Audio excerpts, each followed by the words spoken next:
Jumpa lagi pada bahagian kedua, review soalan SPM tahun 2019.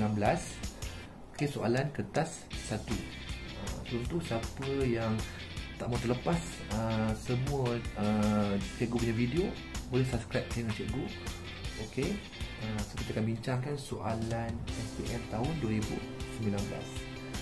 Okey, untuk soalan ni tajuknya adalah tajuk pressure.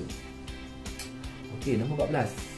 Okey, ada dua contoh excavator dia gaul, ada yang standard, ada yang amphibia. Kenapa amphibia ni have a wider wheel, ataupun area ni lebih besar, area talian yang lebih besar. So ini tentang tajuk pressure. Pressure tu kenapa agak-agak kita nak besarkan dia punya area. Maka kita boleh rujuk formula F over A. Okey, kenapa besar dia punya area? Sebab kita nak mengurangkan tekanan, pressure, nak rendahkan pressure supaya dia tidak tersangkut dalam kawasan yang lembut. Maka jawapan di sini bukan decrease the weight, bukan increase the pressure, bukan lagi tenggelamlah dia. Jawapannya adalah decrease the pressure supaya senang lalu kawasan yang lembut. Itu saja. Mudah nombor 1 soalan pressure. Okey, 15. Okey, ini tentang apa ni? Kita diberi pressure. Okey, diagram 1 show a tank placed on a hill. Okey, tekanan X dia tu dia bagi dah 5/10 kuasa 5 Pascal. Dan density air dia bagi 1000 itu dia punya ketepatan airnya. Maka tajuk ni ialah tajuk tentang pressure in liquid. Boleh guna formula tu rho H G. Okey, itu height dia. Okey, sekarang ni kita dah ada pressure-nya. Tak boleh risau sekarang ni berapa tinggi dia tanya kita. What is the value of H? Berapa tinggi air tu dia punya menara air tu berapa tinggi. So kita tak perlu cari lagi pressure, tapi cari H tu. So H tu sebagai dia punya unknown dia. Okey, so cara cari H kita cuma bahagikan balik 5/10 kuasa 5 bagi dengan 1000 dan dengan 10 10 tu gravity 10. Tekan kalkulator, kita akan dapat 5/10 kuasa 50 meter 50 meter tinggi, ataupun 50/10 kuasa 1 meter 5/10 kuasa 1 meter. Itulah jawapan yang kita cari So jawapan di sini ialah A. Itulah jawapannya, 50 meter ketinggiannya. Seterusnya soalan nombor 16. Ni pun sama, di bawah tajuk pressure juga. Yang mana dia? Soalan 16. Okey, diagram 12 show a balloon connected to manometer. Ni manometer untuk mengukur pressure-nya. Ingat lagi tak macam nak guna manometer? Dalam tu ada pressure dalam balloon tu ada pressure. Berapa pressure-nya? Dia nak dalam unit sentimeter Hg. Kenapa Hg? Sebab Hg tu ialah mercury, cair dalam tu. Maknanya gas tu menolak mercury tu, maka satu arm tu akan naik ke atas. Betul namanya Hg sebab dia gunakan mercury. Kalau tiada gas, arm tu lengan tu, dua-dua arm tu akan sama. Maka ini namanya sebagai normal, tinggi normal. Tu yang diberi tu 76 tu, tinggi normal tu 76. Sekarang ni bila ada gas, tinggi dia dah jadi berbeza. Maka ni formulanya 76 yang normal tambah dengan kenaikannya. Kenaikannya berapa? Okey, kita ada 8. So kenaikannya itu saja. Maka kenaikannya adalah 8 tolak dengan 6. Itu untuk cari H dia kenaikannya. So kenaikannya lah cuma 2 cm sahaja. Maka pressure-nya sekarang ialah 76 plus 2, kita akan dapat 78 cm mercury ataupun Hg. Itu jawapannya kita nak. Okey, kenapa Hg tadi? Sebab kita gunakan mercury. So jawapannya ialah 78. Cuba tengok jawapan yang kita ada jawapannya. Ada jawapannya ialah 78 tadi 78 cm Hg tadi. 17. Okey, ini pun sama tajuk pressure. Okey,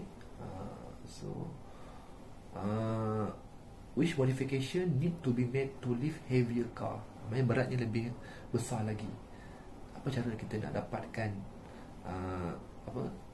force yang lebih besar? Maka ini tajuk Pascal Pascal Principle. Pressure transmitted equally, pressure dihantar sama ke seluruh bahagian.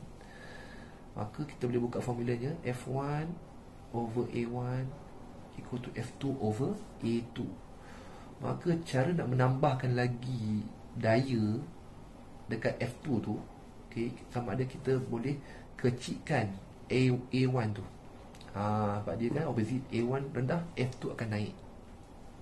Okay, ataupun kita besarkan lagi A2 tu, sebab dia directly A2 tu So dua pilihan kita kecilkan lagi A1 ataupun kita besarkan lagi A2. Itu dua cara nak menaikkan force kedua tu, untuk menaikkan berat yang lebih besar. Okay, itu apa jawapan yang kita ada sini. A1 kecil, A2 besar. Betul tak? A, increase the surface area of A1, salah. B, decrease the surface area of A2 pun salah. C, increase the surface area of A2. Tu betul. Jawapannya C, increase the area of A2. Okey. 18. Okey, floating on surface of water. Okey, menunjukkan sebuah perenang terapung. Apakah force dan prinsipal correct? Apakah prinsipal yang kita gunakan di sini? Apakah prinsip yang kita gunakan? Okey, float maknanya dia terapung ataupun dia balance. Dia balance, maka tiada daya yang besar ataupun yang lebih. Maka apa daya yang menahan kita daripada tenggelam tu? Apa daya yang menahan weight kita daripada tenggelam? Itulah namanya buoyant force, yang menahan berat kita daripada ke bawah. Buoyant force lah yang menahannya. Itu yang kita boleh float. Okey, dan apakah prinsipal yang digunakan? Mestilah dalam tajuk ni kita ada Archimedes principle. Maka jawapannya ialah buoyant force dan Archimedes principle. So jawapannya ialah buoyant force, Archimedes principle. Jawapannya ialah B. Okey, soalan nombor 19. Diagram 15 show a Bernoulli tube. Okay, which comparison is correct about the level of water in column S, T and U? So soalan ni asking you to find the level level of water. So level of water, okay, bergantung kepada tekanan. Kalau tekanan tu tinggi, so air tak dapat naik lebih tinggi. So bergantung kepada tekanan. Okey, ini ialah nama lain bagi tube ni ialah Venturi tube. Venturi tube ni bezanya ialah dia ada satu section yang narrow, yang sempit di tengah-tengah ni. Itu bezanya dengan tube yang biasa. Tube biasa mungkin sama dia punya luas tube tu, tapi Venturi tube ada satu ruang sempit di tengah-tengah. Maka untuk tahu level of water, kita tahu dulu apakah pressure-nya. Maka pressure-nya bergantung kepada kelajuan udara yang lalu dalam setiap bahagian tersebut. Okay, according to the Bernoulli principle, okay, the lower the higher the speed, okay, the higher the speed, the lower the pressure. Okay, so first kali kita kena cari kelajuan di setiap bahagian. So katakan udara mengalir masuk dalam tube ini, maka kelajuannya akan berbeza-beza pada setiap bahagian.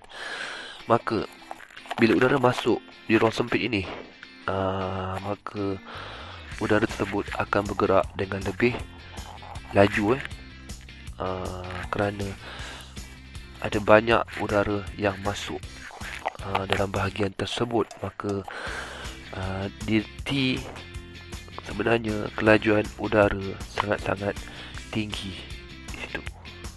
Okey. Maka bila dia keluar daripada ruang sempit tersebut, kelajuannya berkurang sedikit. Maka U lebih rendah. Kelajuan di U lebih rendah daripada kelajuan di T. Tapi kelajuan yang paling rendah sekali berlaku di S. S ialah berlaku kelajuan udara yang paling rendah sekali. Maka U ialah moderate, tengah-tengah, tidak laju, tidak perlahan. Maka according to the Bernoulli, the higher the speed, the lower the pressure, tekanan akan rendah di sini. Maka low velocity, low speed produce high pressure. So pressure berlaku tinggi di S dan pressure sudah ada di U. Maka apa berlaku pada level air di ruang yang pressure rendah? Maka air boleh naik tinggi. Level air di T adalah yang paling tinggi sebab tekanan tiada untuk menolak air tersebut. Manakala di S tekanan sangat tinggi, maka air tak dapat naik. Maka level air di sini adalah yang paling rendah sekali. Manakala di U, level air adalah sederhana, tak tinggi dan tak rendah. Itulah jawapannya untuk level air di setiap bahagian. So kita tengok pilihan yang kita ada.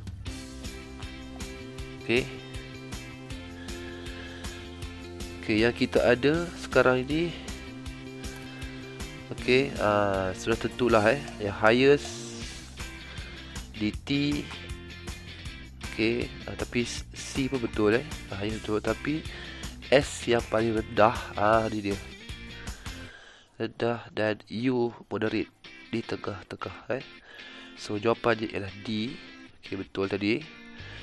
So itu saja.